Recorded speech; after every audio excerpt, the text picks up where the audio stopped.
Hi everyone, and welcome back to my favourite spot in the marketplace next to this fountain on a glorious sunny day. Just back from a nice weekend away by the seaside. Had fun running in the waves with the dog. If I could bottle happiness and send it out to folk, maybe that's what I would do. Just 10-20 minutes there in the breakers in the setting sun with your dog by your side. It worked for me anyway. Okay, moving swiftly onwards. So the first big thing we must mention, the DDO thank you code has finally dropped after that false start, hasn't it? So all capital letters, it's written on the loading screen, I think, for all of you anyway. Gather your party, all capital letters, no spaces, and 2025 afterwards. Stick that in the code redemption box if the damn thing will load up for me. It's not going to do, but the thing in, oh, there we go. Stick it in there. Gather Your Party 2025 for a load of quest packs and some premium classes as well. Great stuff. That's valid until December 31st, I think, of this year. So if you know anybody who stopped playing because they didn't have the content, now's the time. Jump on it. Make some spare accounts if you think a friend might relish the chance to get stuck into all this content. Me personally, I think they should make quite a bit of this free to all, going down the stretch, just to make the new player experience a little bit less painful content wise than it currently is. But that's besides the point. Take advantage of this thing while it lasts, and I hope plenty of you will do. Moving swiftly on, I'm going to try and get into the habit of showing the quest first, just wherever I happen to be with whatever character I'm playing. So here we are with Purple. Now, Purple, you might remember, is my caster.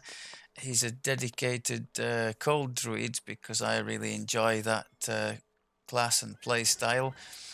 But you might remember I mentioned he's gone back on the hamster wheel for a couple of extra sorcerer lives for some extra evocation DC, which is very nice to have as a caster druid. And here we are at level 12. The standard thing to do, as far as I can gather, when leveling a sorcerer, is to start off with the fire up to about this level, actually 12, then switch to lightning, because at 12 you get the first level 6 spell, I think, the chain lightning. So we've got chain, ball, and lightning bolt, and go like that on the back of those three mainly until 18, at which point you've got your delayed blast fireball and meteor storm or swarm, one or the other. And then you have the option to switch back, or some people like to stay till 20 and then switch back when they've got the sorcerer capstone where you burst into flame. So we've literally just changed into the electric side of things, which is immersive and fun. I've got color spray from the Fade Arc tree, and I have 3 little fire things down here for the stuff that's not vulnerable to my lightning. For example, the annoying wisps in Ravenloft. Okay, let's get stuck in straight away to this one here in the marketplace. We're going to try and show that we are reasonably capable at dealing with large groups of opponents with the 2 main spells we've got to chuck around, the chain and ball lightning. My one big Achilles heel, as with all sorcerers when leveling, the healing. All I've got is potions of cure. Serious. Of course, there's no crime in summoning a hireling. I'm sure plenty of you do, and I have as well in the past. But in all honesty, I just haven't been bothered, and they just end up annoying me. So we'll go as long as we can without and just see how we can do. I'll try and top up emerge in from the between jungle fights into with an the open potions. clearing, only to spot footsteps can be heard from further down the path. There's two ways this could go, one of which being a complete disaster. Well, that's a nice start. The greater colour spray, of course. Oh, the spell just completely disappeared, or delayed cast or something. Greater colour spray is Into an extensive system giving of helpless caverns. on the targets as well, so bonus damage as well as stopping them from doing anything nasty to us. At the moment, you can see at the back there we've got some Night Revel champions. Pretty tough cookies those are, so I'm looking to eliminate those as soon as we can. Opening all these chests because the event literally just started. Recording this, actually no, it just started at the time I went off for my little holiday, so it's been going about the better part of a week now, but for me it's just starting. So I'm looking to gather some keys. Nice things to be had from the event, same as usual really. The festive augments are always in demand. Even if you have plenty, you could look to get some to sell on the Askell Shard exchange. Hood of Unrest, very nice defense, especially if you play in the higher Reaper difficulties. If you happen to encounter a Doom Reaper, just to be able to trigger one of those on is awesome. I'm going to have to keep a careful eye on the mana because although I don't have any metas at all switched on, the Sorcerer cast time is really nice anyway, even without Quicken. But this lightning stuff does rather use up the mana. Can we try for a double? Yep, but didn't kill the second one.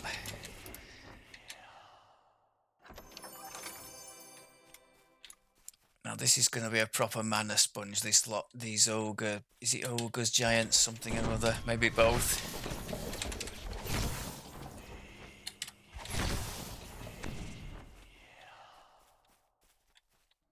Several giants have set You've up got to camp in a admit it's secluded immersive, spot. chucking all this lightning stuff around. There's nothing not to like here. Now, how best to get rid of him in the most mana efficient way? I just can't think of one, sadly. Oh, this is going to be a proper sponge job.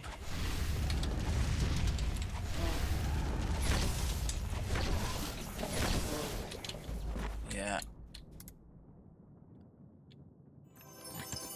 I dread to think what amount of mana that must have taken up. Our trusty, what is it, Sonic Blast for the breaking of the multiple boxes. And we have, what is it, Knock for the chests. In my experience, this works quite nicely up to Epic, and maybe early Epic if you're lucky, depending on the locks. But after that, I would say forget it. It just doesn't stay the course, unfortunately, against what a rogue could do, or even, dare I say, a rogue hireling.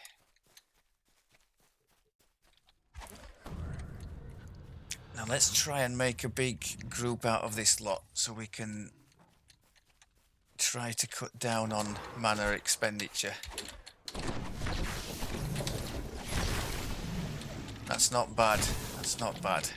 Maybe I need to play a bit more intelligently with the mana constraints here. Can we make a bigger group? No, I don't think we can. They disappeared nice enough though, didn't they? Beautiful. The second thing I must do is not disgrace and miss a shrine. I'm looking at you, Mr. Carnage Reaper. I am aware there's a group behind us as well.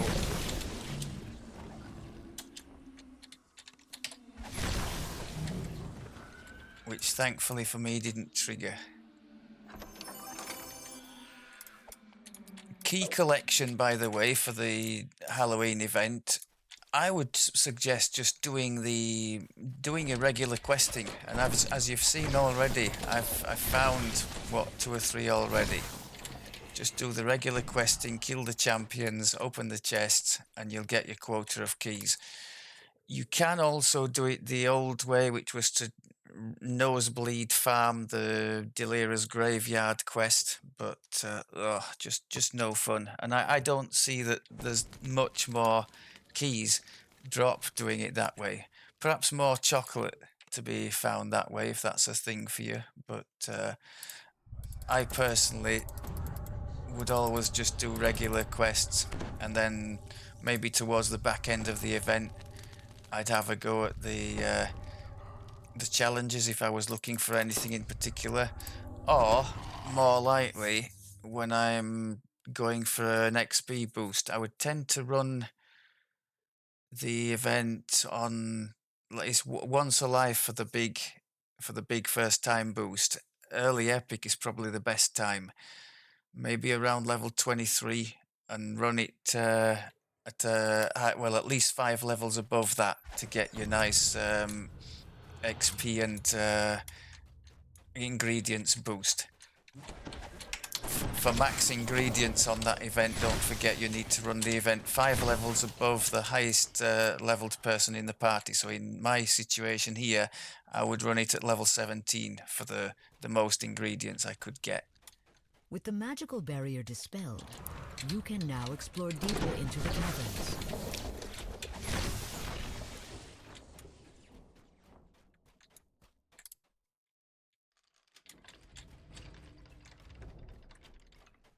Come at me, people.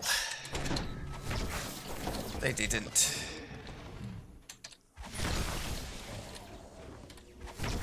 That's better. The sound of a door rumbling open can be heard to Now, the east. hopefully this character won't waste as much mana as the One of the big giant fiercest thing lizard did. folk has made this room into its den. The creature hisses menacingly as you approach. No, I don't think so. The creature emits a guttural groan and collapses. Give us a key. Not this time.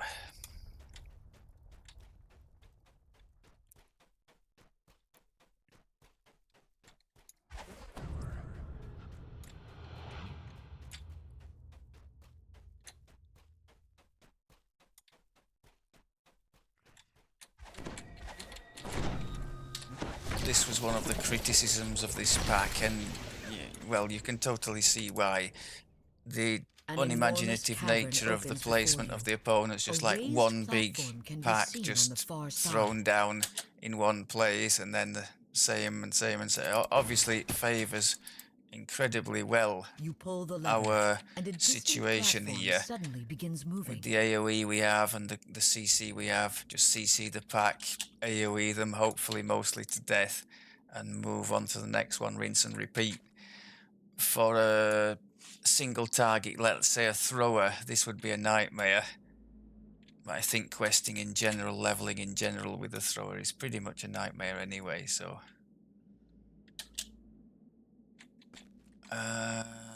Can we stop that thing before we jump on there? Let's try.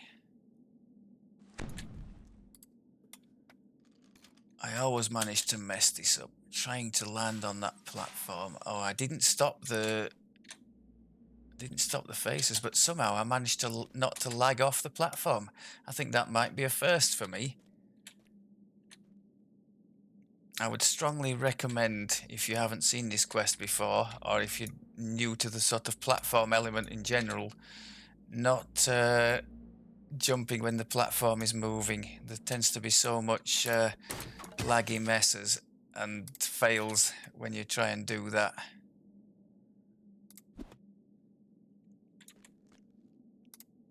Oh.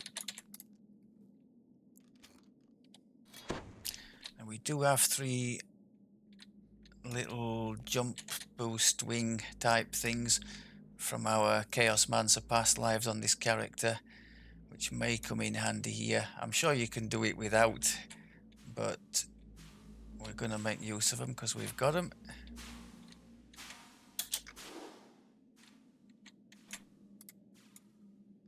The door Lever opens, there to pull for any of your releasing a group sudden mates who blast haven't of managed to moist make the air. jump.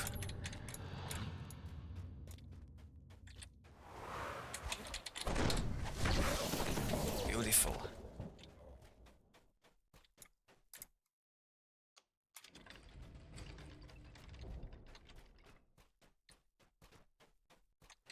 So just trying to CC them all before they manage to scatter, although as we can see here, the chain is quite nice because they were somewhat spread out there, but the chain sort of zaps to the other ones too. So that's quite handy.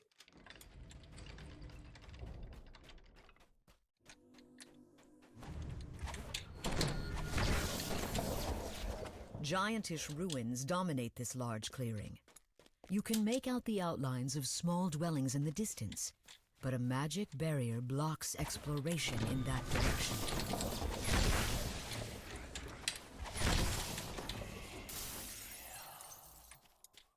I'm getting ready in the next couple of days to switch my main character and attempt to start the...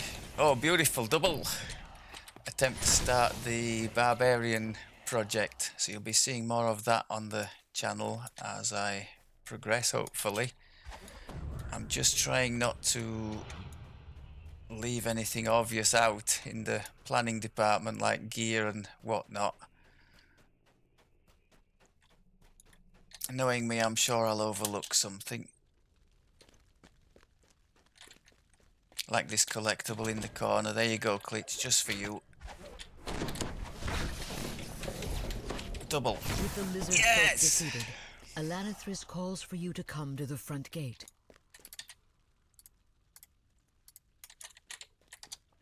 I feel like there should be a bonus for such skill shot. Or no, in my case, there should be a bonus for noticing and using a shrine. Isn't that right, Brian?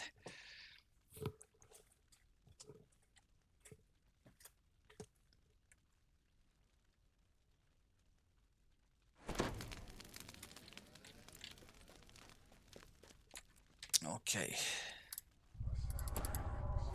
I should really have done a run through the night Revels. Perhaps next week's one could be a run through that. Although I do have plenty of night Revel stuff on the channel. I'm sure we've done at least one run through as a group.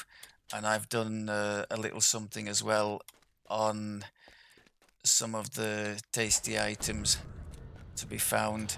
To me, Hood of Unrest can be situationally amazing, but a hole has been life-saving. to give access to the hallway below. The festive gems, very nice. The Ruby of Ghostbane, if you don't have Ghost Touch, particularly on leveling, then that can be very nice too.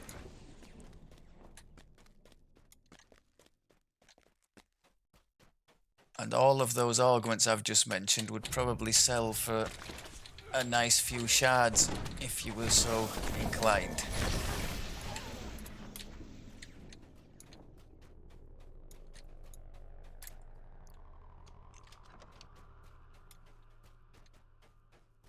Gotta watch out for the traps in this section further on. They're not always there, but they can be quite nasty, so need to be on our guard.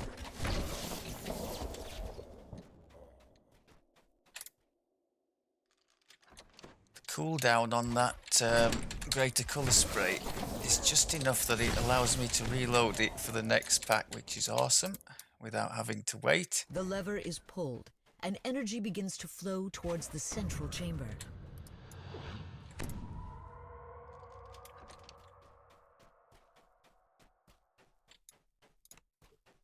I think the traps, if they are here, could be on this corner, so I'm going to be a bit careful.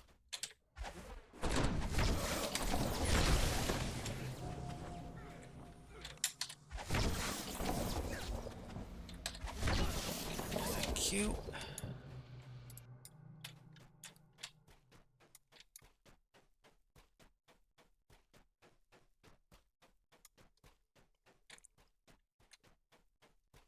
hiding behind this color spray is also allowing me to mask one of my biggest weaknesses, which is the movement in general.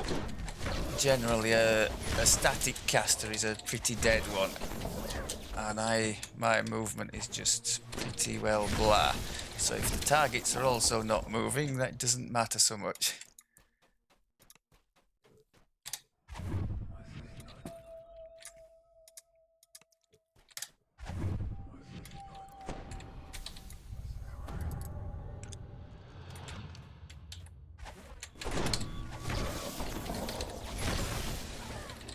Damn, 3 needed for that lot.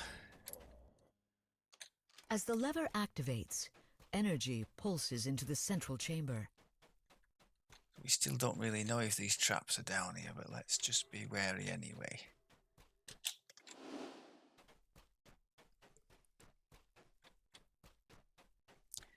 Got another pile coming here. An unnatural cold radiates throughout this room, which is dominated by a glowing magic device. Actually, there's another item from the Night Revel I really should have pointed out because I've got it on me. Reveler's Regalia.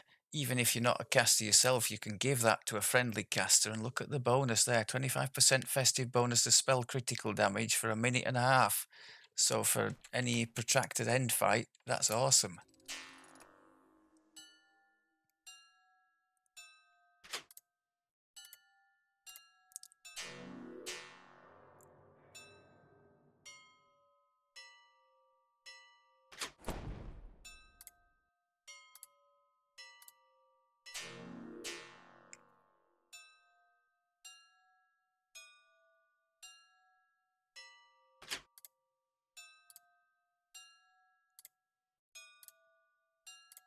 The gate to the I west try and slides think of open, the keys on clearing a the phone way into keypad Dunalentia's to get chamber. those.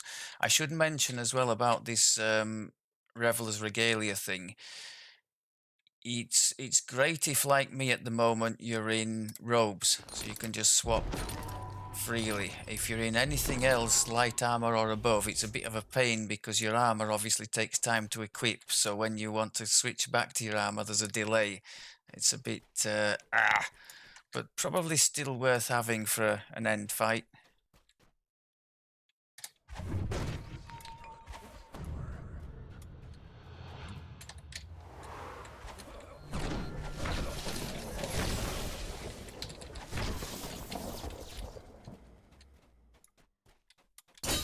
Oh, there are the traps. Okay.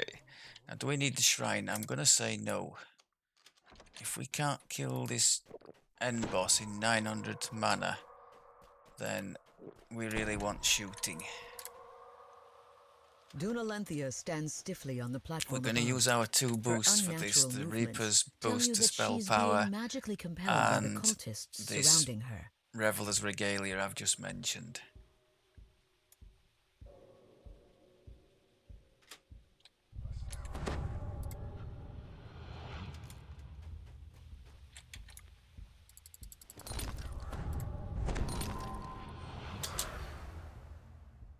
So for those of you new to this quest, we don't target the dragon, it's the person next to it that we need to kill.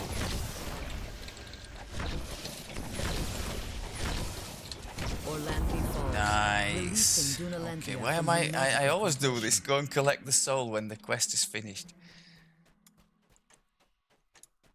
Anything this time? Not this time. Okay. Happy days. I did a quick quest as a bit of a trial because it was the first time I'd played for several days, having been away. And that was in Ravenloft against the aforementioned wisps, and that was pretty well catastrophic. The self-healing, of course, was a disaster, so it was nice to have one maybe cherry-picked a little bit that I didn't need to rely too much, if at all, on any kind of self-healing on my part in. Right, so that's the questing done. As mentioned, I'm planning to give this guy another couple of sorcerer lives, and then maybe we could look at a couple of alchemist lives. First, because they're a lot of fun, and second, because transmutation for the ice flowers on a cold druid is a thing. So I'll see what I do about that. But let's have a little look what I've got noted down for discussion this week. A couple of little bits from the forum. First one was to mention spell ingredients. Now, as we can see, this is quite pertinent for me here. I think the standard thing, especially when leveling, from 23 people tend to go into draconic when leveling so that they don't have to. I think you get an issue materials in the draconic core, the second core, so you don't have to bother too much about this. But look here, the third component there is almost out, so I probably I did come quite close there during that quest to running out of that completely and ending up with egg on face. So that's exactly what the people are getting at. I think the thrust of the argument was they don't really serve any purpose other than aggravation, so why are they still in the game? I actually have this issue because for I think it's only the draconic one, isn't it, that allows you to issue materials in the cores. There's something in the bard in the Fate Singer tree as a possible multi-selector, but why you would ever pick issue over something like enlarge, I don't know. So I'm gonna say it's just the draconic for the purposes of this argument. So if you're not in Draconic, which my Cold Druid build doesn't, he goes with the main one in Magus. Please developers fix the the 0 degree comet. Magus Primal and the Exalted Angel for the wings. That's worked quite well, been quite fun. By no means the biggest damage that I could have, but very good for lasting spell points with the Primal Mantle, the Evergreen, and some nice group helping things with the Absolute. What's it called? Absolute. Is it Absolute Zero? The 10-second freeze thing? I can't remember. Time stop. That's it, isn't it? Absolute Zero was a warlock freezy thing, wasn't it? We did a while back. So yeah, the 10-second time stop for the group with the massive amount of extra effective helpless damage on a boss is fun. So yes, too long didn't listen. Ingredients can be a pain, particularly when leveling, and the solution when you get into epic is to go into the second core of draconic from level 23.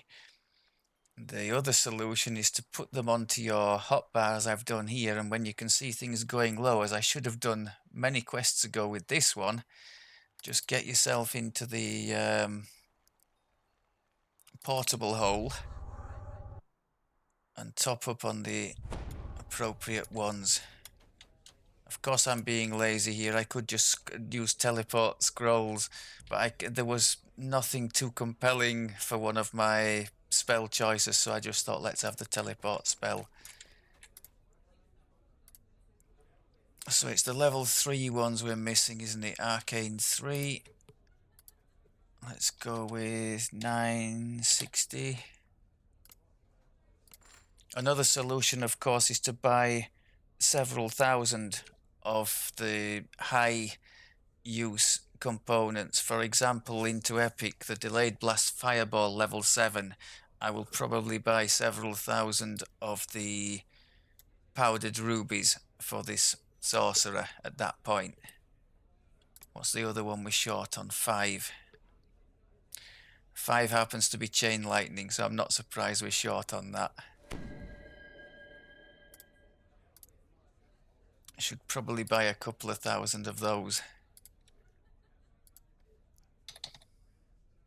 Not 10,000.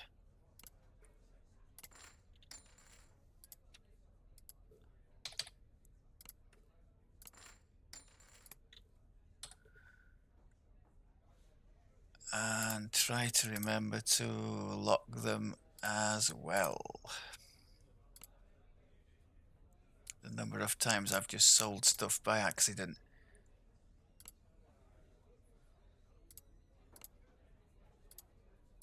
Okay. think that's all right. So moving swiftly onwards, this peaceful little vendor area. Yeah, damage over time. I was looking into this. The player inflicted damage over time I'll talk about first. Specifically, the alchemical ones that come from the alchemical rings available from the two Canith raids. So you've got 4 flavors, haven't you? Acid, cold, fire, and electric. And you can have a nice little bonus chained elementals for wearing 2 of those rings on 1 character, which my cold druid actually does.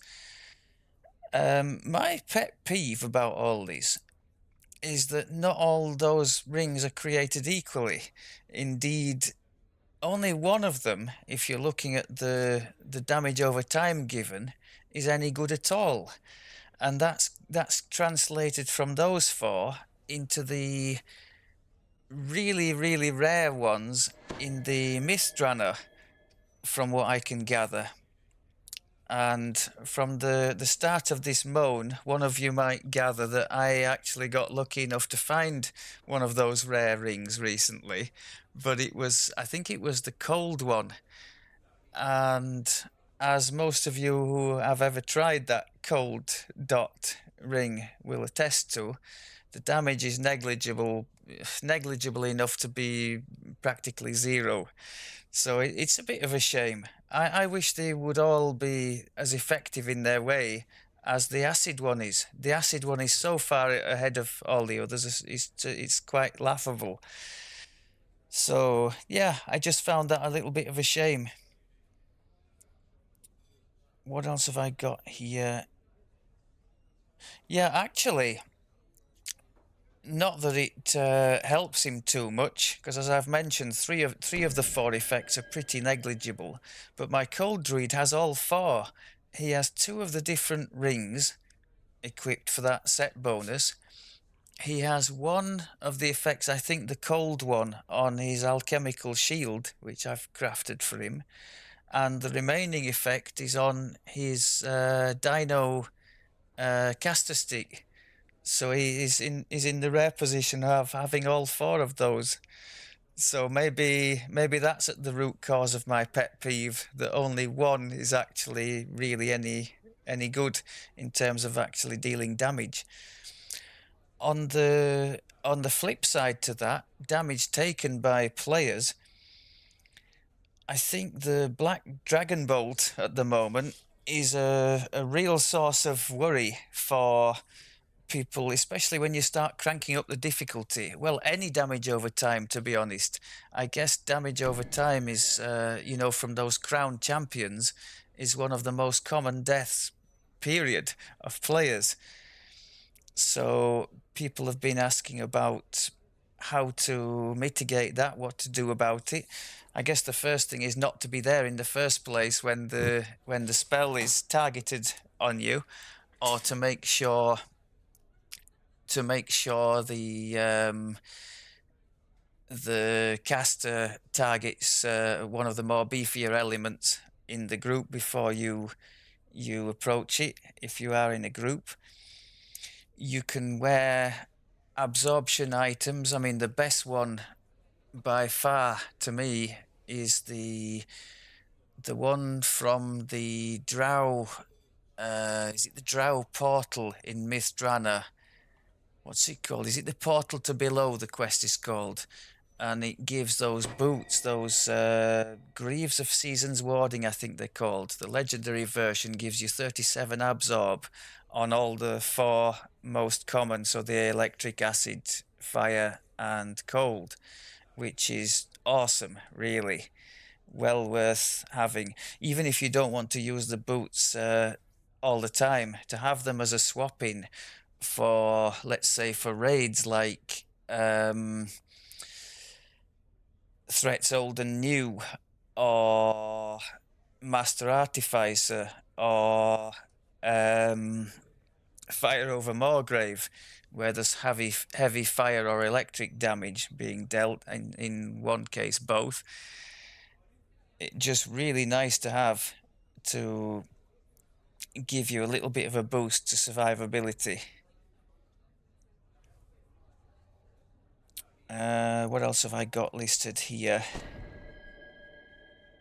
Oh yes, well we've just done a quest, haven't we? I mean, we've seen some of these Night Revel champions. We haven't actually seen too much of what they can do, thankfully, because I was able to freeze most of them. So I suppose that's one way of dealing with them. But I notice some people are aggrieved that they're not able to opt out of that, as we are able to opt out of something like the Mimic event, should we choose to do so. So that's a little bit unfortunate. But I suppose if you opted out, you wouldn't get the Night Revel chests, but then again, if you weren't bothered about collecting keys and doing the event, then that wouldn't matter either. But yeah, it's they're certainly not, well, at least to me anyway, not nearly so nasty as the Illithid champions were. My God, I I really wished there was a way to opt out of those things, because that really did. I mean, it changed my. I had to drop the difficulty by one notch for most of that. I was doing a recording series, I remember, and I just couldn't do what I would normally have done. Once you got two of those things together, that was just really tough times. What else have we got here? Yeah, the Threats Old and New raid. For those of you not familiar with it, that's the one in Mythdrana. There was a sort of an interesting concept that surfaced there for me, at least. I keep trying to push myself to be a bit more sociable and a bit more involved, like on the raiding scene, and occasionally, I mean, I'm really bad at joining groups. I don't know how it is for you folks, but I tend to have my things that I'm doing, like, around this level, around 12, I'll do Ravenloft and that kind of thing, and I'll just get on and do it. And a group might be halfway through Ravenloft, so I would, if I joined that, I'd have to go back and clean up the stuff I didn't do. So I just kind of get on and do it myself more often than not. So for the leveling, it's very rare that I would look to join a group.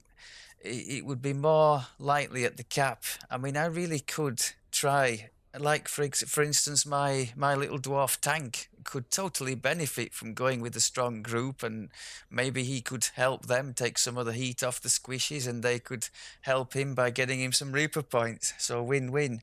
I need to become a bit more proactive with that.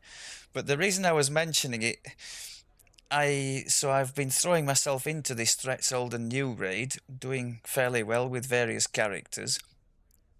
And it occurred to me that when I go in there with a tanky one and I'm just sitting alone on the dragon, it's kind of the social but antisocial option, because basically as the tank you just sit there all the raid on your own until the very end when the group comes back to help you kill the dragon.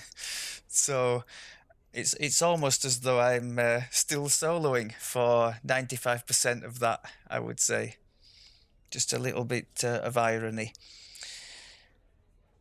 I've mentioned the Night Revels already, haven't I?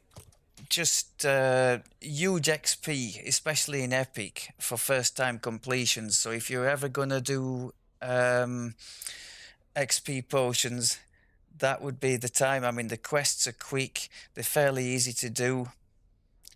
Just big boost to your efforts in early Epic if you choose to do them then. I think you can only get the first time bonuses one time per life, so I think if you do it in Heroic, I don't think you can do it again in Epic and get the same big bonuses. I could be wrong, and if I am, please correct me, and I'll learn along with the rest of us. I noticed they didn't add the strength +2 augments, which is a shame. The festive strength, which would have come in the Crystal Cove, which I gather is now defunct as an event. they haven't added those to night revels, so that's a pity. I guess for those of you who do have a stock of those, they'll now be at a premium, so you might be able to get, well, who knows what shards you might be able to get for them. I think that's about it for my list. I'm more than happy with the way that quest went, given that the first one, albeit a bad one for my build, was a disaster with piles of wisps and whatnot. I don't even have the little thing here at the moment.